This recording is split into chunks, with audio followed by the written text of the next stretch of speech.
mauvaise personne qui peut exister sur la terre. Tout d'abord, moi, je n'ai pas de compte Facebook. Je n'ai pas de compte Facebook. Et je l'ai déjà dit à plusieurs reprises. Donc, quand quelqu'un publie des choses et tout, il met mon nom, ce n'est pas moi.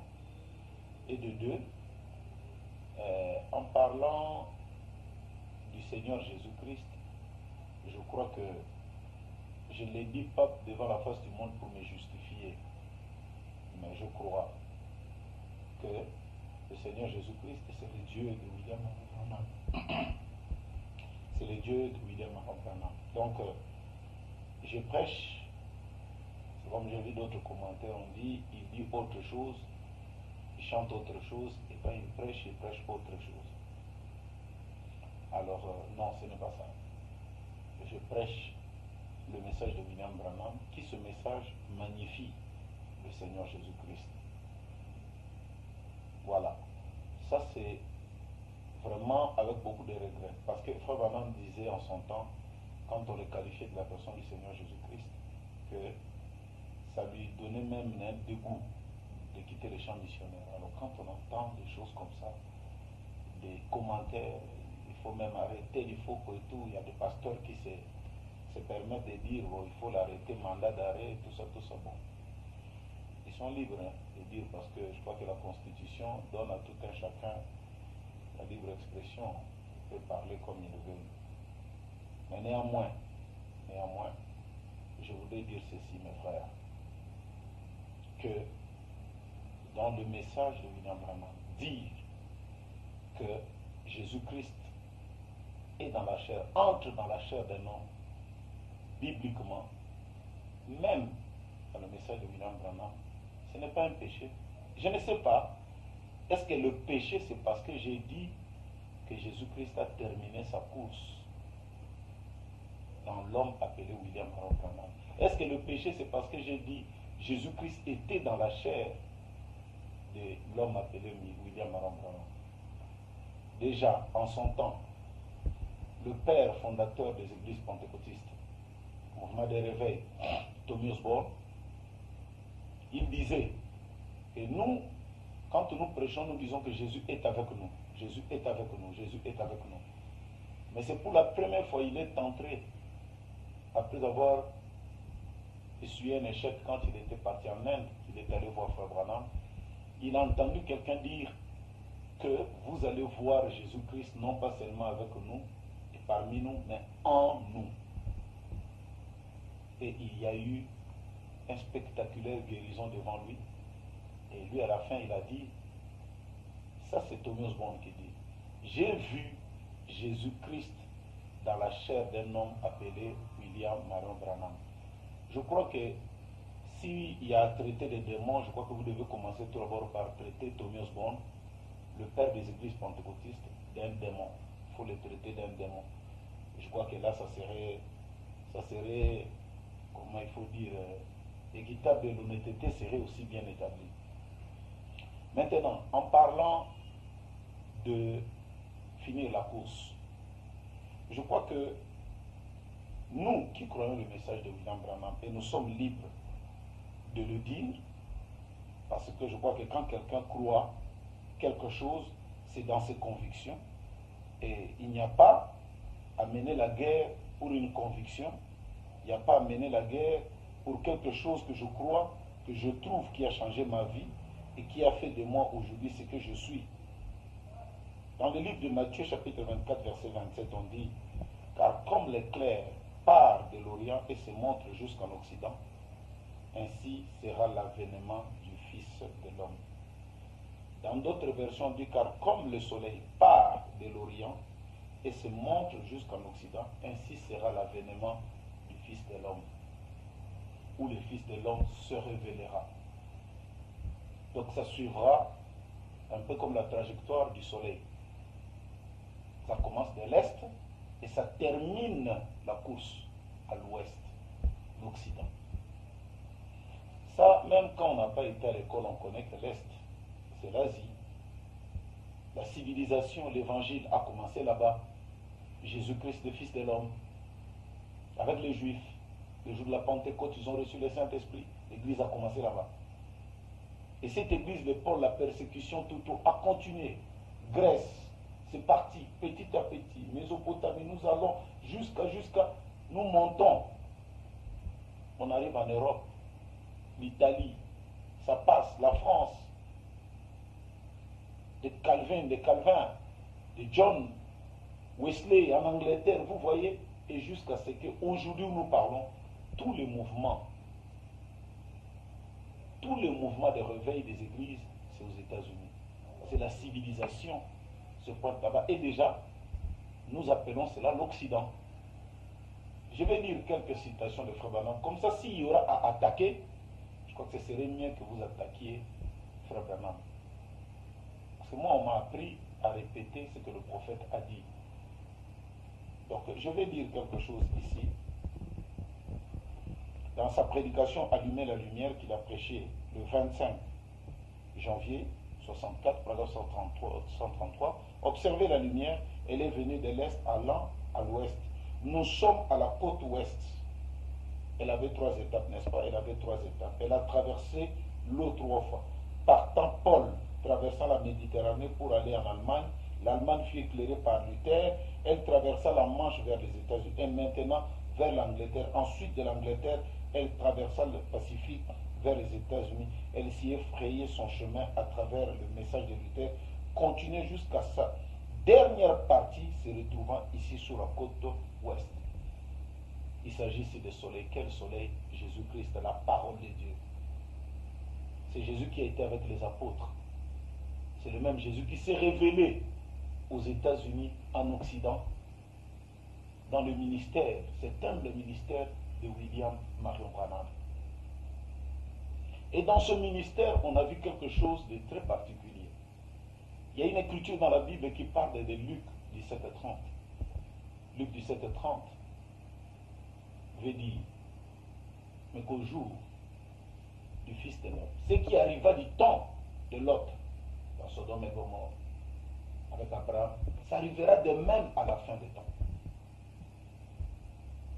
Ça arrivera de même au dernier jour. Qu'est-ce qui est arrivé du temps de Lot? Dieu, dans le souci de pouvoir aider Abraham et aider Sarah, il a pris un corps de chair, il est entré et il les a visités. Pour beaucoup, les lecteurs de la Bible, ils savent que c'était Dieu, parce que Dieu avait mangé. C'est ce que la Bible dit dans le livre de Genèse, il avait mangé. Et qu'Abraham lui a même apprêté à manger. Et cet homme-là avait le dos tourné vers la tente. Et celui-ci va discerner les pensées de Sarah. Voilà cet événement-là nous dit que ça va se répéter de même à la fin des temps. Mais on nous dit, cette révélation du Fils de l'homme va se d'étaler de la même manière que le soleil brille de l'est, commence de l'est jusqu'en Occident. Voilà. Donc, ici, par exemple, Frère Branham lui-même, il dit, excusez-moi, et je vais dire quelque chose où il parle sur toujours le soleil. Il dit que dans l'âge de l'église d'Éphèse, sa prédication prêchée le 5-12-1960, paragraphe 274 ou 274. Maintenant, la Bible dit au temps du soir, la lumière paraîtra. Maintenant, quel genre de soleil brille au temps du soir? Est-ce un soleil différent de celui qui se lève le matin? C'est le même soleil, n'est-ce pas vrai? Eh bien, qu'est-ce que Dieu a donc promis maintenant? Retenez cela. Nous allons y arriver juste en ce temps, dans cet âge ici. C'est la Bible qui l'a dit. Je prouverai cela au fur et à mesure que nous avançons dans ces âges de l'Église. À savoir qu'au temps du soir, une lumière jaillira à l'ouest. Elle ramènera le soleil de la justice avec la guérison sous ses ailes. Nous croyons la promesse de Malachie 4. Que voici, je vous enverrai Élie le prophète, avant que le jour de l'Éternel n'arrive. Ce jour-là est redoutable. Nous, selon notre compréhension, nous comprenons que c'est Malachie 4. C'est Élie qui doit venir. C'est William Marion Branham. Et son ministère, déjà dans Malachie 4, on nous parle de soleil de justice. Et ici, on voit la trajectoire du soleil qui va briller en Occident. Voilà ce ministère-là de Jésus-Christ prenant un mortel agissant au travers de lui. On a vu les miracles, la vie de Jésus-Christ. Et l'une des plus grandes choses qui se manifestait dans le ministère de cet homme, c'est qu'on a vu un pauvre mortel, sauvé par la grâce de Dieu, commencer à discerner les pensées qui étaient cachées dans le cœur des hommes. Les Américains ont appelé ça de la télépathie, de la magie. Et ça continue jusqu'aujourd'hui. Mais je crois qu'il y a la loi de l'assémencement, la loi de la reproduction. Chaque semence se reproduit selon son espèce. Nous qui avons cru le message, nous aimons Jésus. Ma vie, j'aime Jésus. Vous n'avez jamais entendu du faux dans les choses à gauche et à droite et tout, les femmes telles que nous entendons aujourd'hui des pasteurs. C'est parce que c'est ce Jésus-là dont William Branham nous a prêché et qui nous a amenés, que nous avons cru et accepté. Dire aujourd'hui que Jésus est entré dans la chair de William Branham, est-ce que c'est un péché? Est-ce que c'est dépasser les Écritures? Je ne sais pas. Je crois que même moi aussi, je peux dire que Jésus-Christ est aussi dans ma chair. Jésus-Christ est dans ma chair. Parce que la Bible dit, tout ce qui a été en Dieu, Dieu l'a déversé en Christ. Tout ce qui était en Christ, Dieu l'a déversé dans son Église. Tout ce qui était en Christ, Dieu l'a déversé dans son Église. Et le livre des Éphésiens dit, je veux que vous atteigniez la connaissance de Christ jusqu'à la plénitude de Jésus-Christ. Voilà. Donc ça, c'est quelque chose, comme j'ai dit, on peut encore en discuter. Et même nous-mêmes, dans le message, nous sommes encore en discussion là-dessus. Sur ce ministère du Fils de l'homme, d'un seul homme qui doit venir dans les derniers jours avec un message spécial, prêchant et manifestant les signes du Fils de l'homme. Vous voyez? Alors, j'ai même quelques citations ici.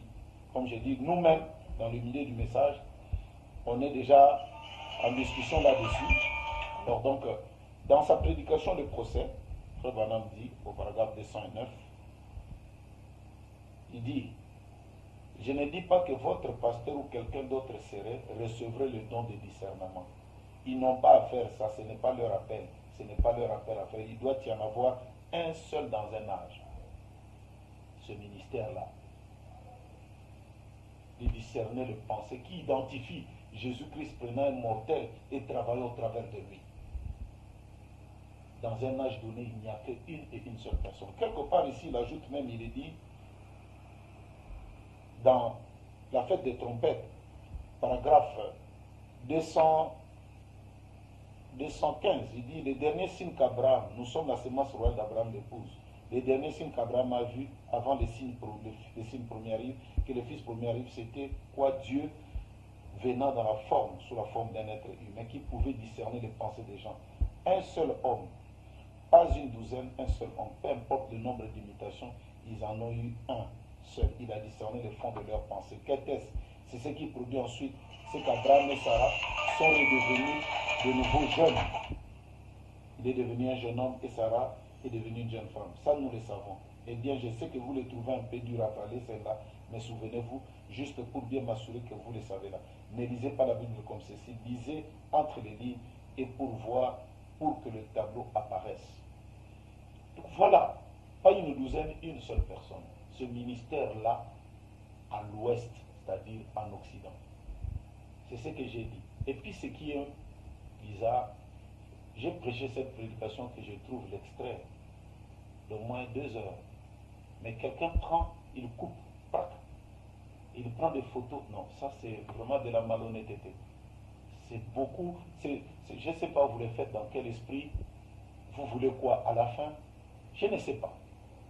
Prenez une photo de quelqu'un, mais il y a j'ai vu sous cette banderole, il y a même des numéros de téléphone. Pourquoi vous ne pouvez pas appeler ces gens-là pour savoir pourquoi ils ont fait ça? Pourquoi mettre cela? Moi, je ne suis pas sur vos trucs, vos réseaux sociaux.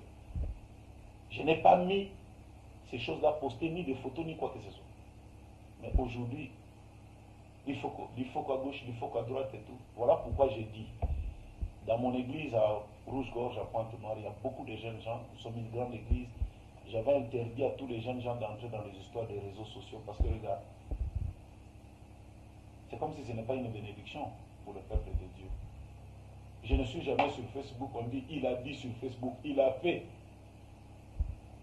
Mais je crois qu'il est temps à ces jeunes gens, la force de l'Église, d'entrer un peu dans ce système-là et de voir et de répondre parfois à ces gens-là. De leur répondre parce que c'est un peu trop. On voit les choses petit à petit, ça va de mal en pire, de mal en pire, de mal en pire. Des principes chrétiens qui nous fondaient hier n'existent plus. Des pasteurs, j'ai vu des bishops en Europe et tout. Mais je suis votre frère. Peut-être hier vous avez aimé quand j'avais chanté. Pourquoi ne même pas prendre un téléphone et dire, bon, j'appelle mon frère Ifoko, je lui demande, tout d'un coup, arrêtez-les, qu'on m'arrête par la police. Pourquoi? Parce que j'ai blasphémé le nom de Jésus. Non. Je ne fais pas des aventures. Le nom de Jésus que je chante. Et nous aussi, nous avons même l'habitude de chanter un cantique. À l'ouest, le soleil se couche. Il arrive à la fin de la course. Et je vois combien ce temps est là. C'est le temps du coucher du soleil. C'est la fin, c'est la fin, c'est la fin de la course. C'est la fin, c'est la fin, c'est la fin de toutes choses. Voilà. Des choses que nous chantons. Cela change nos vies, cela nous donne l'amour pour le Seigneur Jésus-Christ, dont William Branham a tellement vanté. Prenez toute la prédication, vous allez écouter pourquoi il parle de la fin de la course. Je parle du ministère de Jésus-Christ, tel que promis par Luc 17:30, que cela devait se faire dans les derniers temps. Et nous sommes au dernier temps. Si pour vous, pour les autres, ça peut être un prophète qui est à Kinshasa, les autres un prophète qui est dans Kinzambouete, les autres pour nous, nous avons vu ce ministère dans William Branham. C'est un frère que nous honorons beaucoup. Pourquoi? Parce que Paul a dit, soyez mes imitateurs comme moi je le suis de Christ. Et n'ayez pas honte de moi. Il dit à Timothée. Nous aussi nous n'avons pas honte de ce prophète que Dieu nous a envoyé. Donc voilà, maintenant je voudrais à tous ces pasteurs, par rapport à tout ce que je viens de lire, qui aimeraient attaquer, qu'ils attaquent Frère Branham ouvertement. Laissez votre frère, il faut qu'on calme. William Branham lui-même, il dit qu'il est responsable du message qu'il a amené. Et moi, j'ai cru ce message comme étant la vérité. Je ne fais que répéter ce qu'il a dit. Alors si quelqu'un trouve que ce n'est pas ça, qu'il appelle directement Frère Branham faux prophète. Mais pour moi, c'est un vrai prophète parce que Dieu, au travers de lui, a changé ma vie. Je suis aujourd'hui, j'ai cru, j'avais 15 ans. J'ai cru, j'avais 15 ans. Mais aujourd'hui, par la grâce de Dieu, par la grâce du Seigneur, j'en ai 51. Vous comprendrez que j'ai 36 ans de foi. Donc je crois que vous ne m'avez pas entendu à gauche et à droite et tout. Je loue le Dieu du message pour avoir fait de moi ce que je suis. Ceux qui ont la chair dans des réseaux sociaux, prêchez. Dites des choses qui peuvent aider les enfants de Dieu, mais s'il vous plaît, ne racontez pas les mensonges. Au reste, que Dieu vous bénisse richement. Il y a beaucoup de fils de Dieu, ça leur a fait vraiment mal, et tout. Je crois que nous sommes dans le service du Seigneur. Ce que je prêche, ce que j'ai dit, je crois au ministère de Jésus-Christ révélé au travers d'un frère. Je le crois par rapport à Luc 17:30. Je le crois de tout mon cœur, c'est ce que je prêche tout le temps et on ne s'en cache pas. On ne s'en cache pas. On ne s'en cache jamais, on ne s'en cachera pas aussi. Mais cela ne nous amène pas à adorer le Seigneur Jésus-Christ. Parce que c'est le même Jésus qui a travaillé au travers de ce frère William Branham. C'est le même Jésus qui travaille à moi. Je suis allé à Tenke, où il y a eu au moins une affaire de 1000 âmes qui ont donné leur vie à Christ. Des guérisons instantanées. Ce n'était pas au nom de William Branham, c'était au nom du Seigneur Jésus-Christ. Donc que le Dieu de William Branham, qui a honoré Jésus-Christ et qui est lui-même le Seigneur Jésus-Christ, c'est-à-dire ce Dieu-là, je ne dis pas William Branham, je dis ce Dieu-là qui est le Seigneur Jésus-Christ, vous bénisse richement et grand shalom. Je sais que l'Éternel va aller de mal en pis et cela continue. Et c'est le fils de la perdition qui veut faire le travail qui le fasse si bien. Shalom, que Dieu bénisse. Seigneur Jésus-Christ. Très chers frères et sœurs, que le Seigneur vous bénisse richement. C'est votre frère, pasteur Ifoko du ciel. Je viens en ce jour parce que